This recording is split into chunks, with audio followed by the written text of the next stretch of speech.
Welcome to McPlum, simple solutions served daily.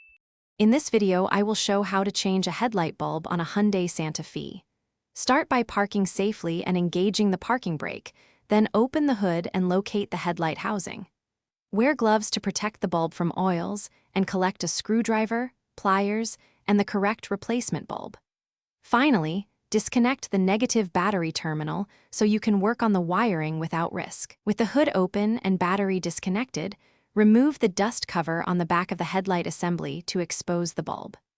Press the release tab on the electrical connector and pull it straight off, avoiding twisting motions.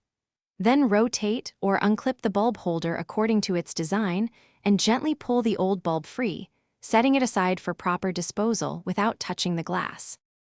Hold the new bulb by its base to avoid transferring oil from your skin, which can shorten bulb life. Insert the bulb into the socket, ensuring proper alignment, then rotate or fasten the retaining clip until it clicks into place. Reattach the electrical connector, reconnect the negative battery terminal, and briefly test the headlight to confirm bright, steady operation before replacing any dust covers and closing the hood. Thanks for watching. Stay juicy and subscribe.